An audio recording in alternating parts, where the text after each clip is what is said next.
अस्सलाम वालेकुम मेरे प्यारे रीडर्स, कैसे हैं आप सब? उम्मीद करती हूँ सब खैरियत से होंगे। आप बिल्कुल भी अच्छा रिस्पॉन्स नहीं दे रहे। चलें खैर, बढ़ते हैं अपनी किस्त नंबर 28 की जानिब। आह, अहमद शाह, मुझे बहुत दर्द हो रही है। वानिया ने पेट पर हाथ रखते हुए कहा। क्या हुआ वानिया? अहमद शाह ने अपने ऊपर से कंबल उतारते हुए कहा।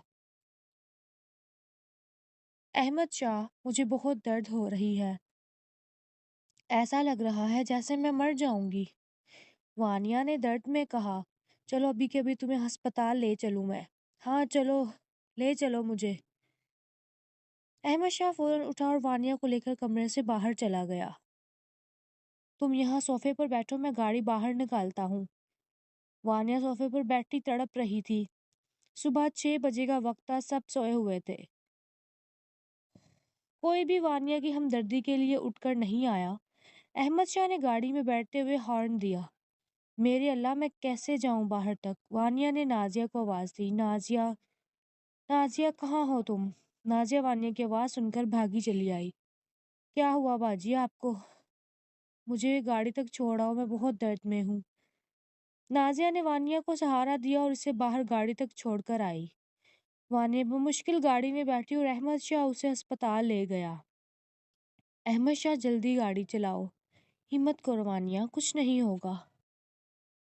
अहमद शाह ने वानिया के कंधे पर अपना हाथ मलते हुए कहा। कुछ देर बाद अम्मी जब सोकर उठी तो नाज़िया ने उन्हें बताया कि अहमद शाह साहब वानिया बाजी को लेकर अस्पताल गए हैं।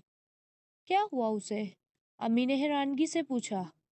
पता नहीं, वो बहुत दर्द में थी। बाहर टीवी लाउंज में सोफे पर बैठी हुई तड़प रही थी और मुझे आवाज़ देकर कहा कि मुझे गाड़ी तक छोड़ आओ। अम्मी ये सुनकर परेशान हो गई। दुआ, उठो। अम्मी ने दुआ के कमरे में जाकर उसे उठाया। क्या है अम्मी? क्यों इतनी सुबह सुबह उठाने आ गई हैं आप मुझे? दुआ ने मुंह से कंबल उतारते हुए कहा। अहमद शाह वानिया को अस्पताल लेकर गया है। मुझे अभी नाजिया ने बताया है कि वो सुबह बहुत दर्द में थी। अम्मी ने परेशान लहजे में कहा। अच्छा अम्मी, तो आप इस उसकी इतनी टेंशन क्यों ले रही हैं? दुआ ने कहा। दुआ, तुम्हारे अंदर तो जैसे इंसानियत मर चुकी है। अम्मी ये कहकर गुस्से से कमरे से बाहर चली गई। कुछ देर के बाद शहरयार उठा और तैयार होकर ऑफिस के लिए निकल गया। दुआ और अम्मी ने मेहमानों के लिए सारी तैयारियां मुकम्मल की। दुआ, जरा अहमद शाह को कॉल करके पूछो कि वो लोग अब तक आए क्यों नहीं? अम्मी प्लीज़, मैं कोई कॉल नहीं करने वाली किसी को भी। दुआ ये कहकर किचन में चली गई। शहरयार, अम्मी और अब्बू घर से निकल चुके हैं तुम्हारी तरफ आने के लिए, हया ने शहरयार को कॉल करके बताया। ठीक है, मैं अभी बस घर पहुंच रहा हूँ, शहरयार ने जवाब दिया। ज़रा प्यारे वाले बनकर जाना मेरे अम्मी अब्बू के सामने, हया ने हंसते हुए कहा। उफ मेरे अल्लाह, क्या बनेगा इस लड़की का? ये कहकर शहरयार ने कॉल बंद कर दी और घर जाने के लिए निकल गया। शहरयार के घर पहुंचने से पहले ही हया के अम्मी अब्बू पहुंच चुके थे। शहरयार थोड़ा सा कंफ्यूज था, मगर हिम्मत करके वो ड्राइंग रूम में गया और उनसे मुलाकात की।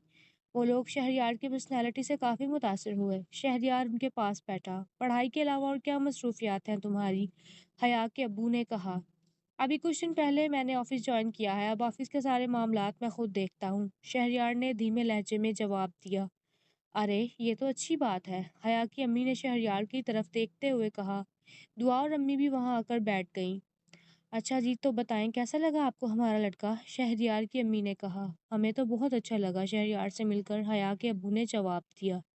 शहरयार बेटा, हया हमारी इकलौती बेटी है, हमने उसे बहुत लाडों में पाला है। हम नहीं चाहते कि उसे आने वाली ज़िंदगी में कोई भी दुख मिले। इसलिए तुम मुझे इस बात का यकीन दिलाओ कि तुम हया को हमेशा खुश रखोगे, हया के अब्बू ने कहा। अंकल, मैं आपसे वादा करता हूँ कि हया को हमेशा खुश रखूंगा और कोशिश करूंगा उसे कभी कोई दुख ना दूं। और आप बेफिक्र रहें, मेरी भी एक ही बहन है, अगर मैं हया को दुख दूंगा तो मेरी बहन को भी कोई दुख देगा, शहरयार ने जवाब दिया। हया के अब्बू ने शहरयार के कंधे पर हाथ रखा। बहुत अच्छे बच्चे हो तुम शहरयार, बहुत अच्छी तरबियत की है तुम्हारी माँ ने तुम्हारी। मतलब आपको शहरयार पसंद आ गया है? अगर पसंद आ ही गया है तो अपनी काकी तारीख भी बता दे हमें, दुआ ने कहा।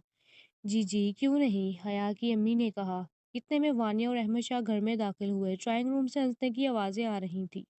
कौन है ड्राइंग रूम में? वानिया ने अहमद शाह की तरफ देखते हुए कहा। मुझे क्या पता कौन है, मैं भी अभी तुम्हारे साथ ही अंदर आया हूँ, अहमद शाह ने कहा। इतने में नाजिया किचन से निकल कर आई। नाजिया, कौन है ड्राइंग रूम में? वानिया ने नाजिया से कहा। कुछ मेहमान आए हुए हैं, नाजिया ने जवाब दिया। अहमद शाह और वानिया ड्राइंग रूम की तरफ बढ़े। ये कौन है? अहमद शाह ने अंदर दाखिल होते हुए कहा। ओह शिट, ये कहाँ से आ गए? दुआ ने बड़बड़ाते हुए कहा। शहरयार उन्हें देखकर एकदम खड़ा हो गया। ये हया के घर वाले हैं। शहरयार ने अहमद शाह की तरफ देखते हुए कहा। कौन हया? वानिया ने हैरानगी से कहा। क्या ये नहीं जानते हम कौन है? हया की अम्मी ने हैरानगी से कहा। नहीं भाई, सुबह उन्हें लेकर अस्पताल चले गए थे, इसलिए उन्हें मालूम नहीं था कि आप लोग आ रहे हैं, दुआ ने बात को घुमाते हुए कहा। ये सब क्या चल रहा है? कौन है ये लोग? वानिया ने कहा। ये हया के अम्मी अब्बू हैं और रिश्ते के लिए आए हैं, शहरयार ने सर्द लहजे में कहा। मगर शहरयार, मैं तो चाहती थी मैं तुम्हारा रिश्ता अपनी मासूम बहन महविश के साथ करूंगी, वानिया ने शहरयार की तरफ देखते हुए कहा। ये क्या कह रही हैं आप? भाई ले जाए इन्हें यहाँ से, दुआ ने तल्ख लहजे में कहा। वानिया, जाओ अपने कमरे में, अहमद शाह ने कहा। क्यों जाऊं मैं? शहरयार की शादी मैं अपनी बहन के साथ करूंगी। मैं और हया एक दूसरे से मोहब्बत करते हैं और शादी करना चाहते हैं, शहरयार ने वानिया की तरफ देखकर सर्द लहजे में कहा। ये औरत पागल हो चुकी है, अब इसे पागल खाने भिजवाना पड़ेगा मुझे, दुआ ने अपने माथे पर हाथ रखते हुए कहा। ये सब क्या चल रहा है शहरयार? हया के अब्बू ने खड़े होते हुए कहा। ये तो यहाँ हमारी बेइज्जती हो रही है। नहीं अंकल, ऐसा नहीं है, अहमद शाह की अम्मी वानिया का हाथ पकड़कर उसे कमरे से बाहर ले गई। यही वजह है शहरयार और दुआ तुमसे नफरत करते हैं। अहमद शाह ने वानिया का हाथ पकड़कर उसे कमरे में ले गया। तुम जानती हो ना वो पहले ही कितना खिलाफ है तुम्हारे, फिर क्यों तुम उनके मामलात में टांग अड़ा रही हो? और तुमने ये सोचा भी कैसे कि शहरयार महविश से शादी करेगा? अहमद शाह ने तलख लहजे में कहा। क्या कमी है महविश में, क्यों नहीं करेगा वो मेरी बहन से शादी? वानिया ने कहा। उफ, तुमने मुझे पागल करके रख दिया है वानिया, ये कहकर अहमद शाह कमरे से बाहर चला गया। अहमद शाह ड्राइंग रूम में गया और हया के घर वालों से माफ़ी मांगी। मैं शर्मिंदा हूँ, दरअसल उसकी तबीयत ठीक नहीं है, इसलिए वो ये सब बोल गई। अच्छा चलो कोई बात नहीं, हया की अम्मी ने मुंह बनाते हुए कहा। शहरयार गुस्से से पागल हो रहा था। अच्छा तो ठीक है, हम अब चलते हैं, हया के अब्बू ने खड़े होते हुए कहा। अरे भाई साहब, आप निकाह की तारीख तो बताते जाएं, अम्मी ने उनकी तरफ देखते हुए कहा। निकाह की तारीख मैं तब ही दूंगा जब शहरयार को मेरी एक शर्त मंजूर होगी। कैसी शर्त अंकल? शहरयार ने हैरानगी से अंकल की तरफ देखते हुए कहा। मेरी बेटी हया तुम्हारी इस भाभी के साथ नहीं रहेगी, वो अलग घर में रहेगी, क्योंकि मेरी बेटी इतनी बदतमीज नहीं है और वो तुम्हारी इस भाभी का अजीब रवैया भी बर्दाश्त नहीं कर सकेगी, क्योंकि हमने अपनी बेटी के साथ कभी इस तरीके से बात ही नहीं की, हया के अब्बू ने सर्द लहजे में कहा। ठीक है अंकल, मुझे आपकी शर्त मंजूर है, मगर प्लीज नाराज होके मत जाइएगा, शहरयार ने परेशान लहजे में कहा। आपी, मैं दुआ को पसंद करता हूँ और उससे शादी करना चाहता हूँ, मगर मुझे ये सब आसान नहीं लग रहा, जावियार ने यशाल के पास बैठते हुए कहा। अल्लाह पर यकीन रखो जावियार, अगर तुम्हारी मोहब्बत सच्ची है तो तुम्हें ज़रूर मिलेगी, यशाल ने मुस्कुराते हुए कहा। मुझे यकीन है अल्लाह पर आपी, मगर आप खुद सोचें ये कैसे मुमकिन है? मैं शहरयार से बात करूंगी उस बारे में, मुझे यकीन है कि वो मेरी बात ज़रूर समझेगा, ये शाल ने कहा। मगर आपी, मैं अपनी शादी करने से पहले आपकी शादी करूंगा, मैं चाहता हूँ कि आप भी अपनी ज़िंदगी में खुश रहें। अरे नहीं नहीं, ये नामुमकिन है, ये शाल ने उदास लहजे में कहा। क्यों नामुमकिन है आपी? आपका पूरा हक है अपनी ज़िंदगी जीने का, मैंने अम्मी से भी कह दिया है कि आपकी इद्दत मुकम्मल होते ही कोई अच्छा सा लड़का देखे। अरे मेरे भाई, तुम्हें क्या हो गया है? मैं कोई शादी नहीं कर रही, यशाल ने इरहा की तरफ देखते हुए कहा। आप इरहा की टेंशन मत लें, इसे मैं और अम्मी रख लेंगे। नहीं जावियार, मैं अपनी मासूम सी बेटी को कहीं छोड़कर नहीं जाऊंगी, यशाल ने इरहा के बालों में हाथ फेरते हुए कहा। ए अल्लाह पाक, मेरी मुश्किलों को आसान कर दे, ए मेरे मौला, मैं ये शाल से सच्ची मोहब्बत करता हूँ, मुझे मेरी मोहब्बत दे दे मेरे मौला, ताबिश ने नफल पढ़कर दुआ मांगते हुए कहा। ताबिश बहुत परेशान था, क्योंकि वो ये शाल से भी नहीं मिल सकता था। वो चाहता था कि एक बार वो ये शाल से इसके दिल का हाल पूछे कि वो क्या चाहती है। अब ताबिश ये शाल की इद्दत मुकम्मल होने का इंतजार कर रहा था। उसकी अम्मी ने इसके लिए बहुत लड़कियां देखी, मगर उसने सबके लिए इनकार कर दिया, क्योंकि उसके दिल में सिर्फ ये शाल बसती थी।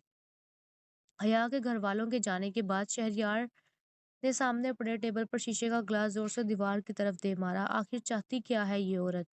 اسے کس نے کہہ دیا کہ میں اس کی بہن سے شادی کروں گا؟ یہ ایسا سوچ بھی کیسے سکتی ہے؟ شہریار نے غصے سے کہا۔ شہریار خود کو قابو میں رکھو، امی نے شہریار کی طرف غصے سے دیکھتے ہوئے کہا۔ اپنی اس بہو کو جا کر کہیں جس نے سب کے سامنے جان بوجھ کر تماشا لگایا، یہ ایسا سوچ بھی کیسے سکتی ہے کہ میں اس کی بہن سے شادی کروں گا؟ ہم کون سا کر رہے ہیں تمہاری شادی اس کی بہن سے؟ وہ جو کہتی ہے کہنے دو، امی نے کہا۔ اس نے حیا کے گھر والوں کے سامنے یہ سب باتیں کہیں ہی کیوں؟ اگر وہ رشتے سے انکار کر دیں تو پھر؟ میں آپ کو بتا رہا ہوں، اگر میرے اور حیا کے رشتے کے بیچ ذرا سا بھی کوئی مسئلہ پیش آیا تو مجھ سے برا کوئی نہیں ہوگا، یاد رکھیے گا، شہریار نے تلخ لہجے میں کہا۔ اتنے میں احمد شاہ اپنے کمرے سے نکل کر آیا۔ کیا ہو گیا ہے شہریار؟ غلطی ہو گئی ہے اس سے، معاف کر دو اسے یار، احمد شاہ نے کہا۔ اپنی بیوی کو سمجھا لو کہ میرے معاملات سے دور رہے، میرے اور حیا کے رشتے سے دور ہی رہے، وہ تو اچھا ہوگا اس کے لیے۔ شہریار یہ کہہ کر گھر سے باہر چلا گیا۔ کچھ تو خوف کریں بھائی، آخر سمجھاتے کیوں نہیں اس عورت کو کہ ہماری زندگیوں سے دور رہے؟ دعا نے تلخ لہجے میں کہا۔ اب تمہاری کمی تھی، تم بھی سنا لو مجھے باتیں، کیا کروں میں، پھنس گیا ہوں میں تو۔ احمد شاہ یہ کہہ کر وہاں سے چلا گیا۔ ابھی تو شروعات ہے، آگے آگے دیکھو وہ عورت آپ کے ساتھ کرے گی کیا۔ دعا بڑبڑاتی ہوئی اپنے کمرے میں چلی گئی۔ حیا کے ابو امی نے اسے سب کچھ بتایا جو کچھ وانیہ نے ان کے سامنے کیا۔ حیا نے اپنے امی ابو کو سمجھایا کہ وہ عورت شہریار اور دعا کو خوش دیکھنا نہیں چاہتی، اس لیے اس نے یہ سب کیا ہے۔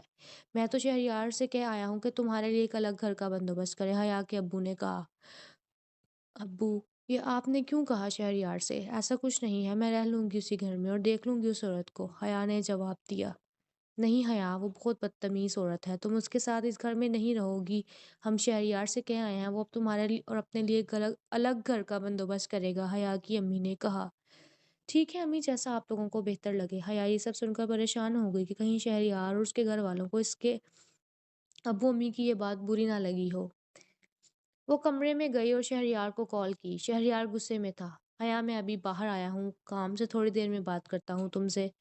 شہریار نے یہ کہہ کر کال بند کر دی۔ حیا مزید پریشان ہو گئی کہ شاید واقعی ہی شہریار اس کے امی ابو کی باتوں کا برا مان لیا ہے۔ وہ بیچاری ٹینشن میں یہاں وہاں چکر لگاتی رہی اور شہریار کی کال کا ویٹ کرتی رہی۔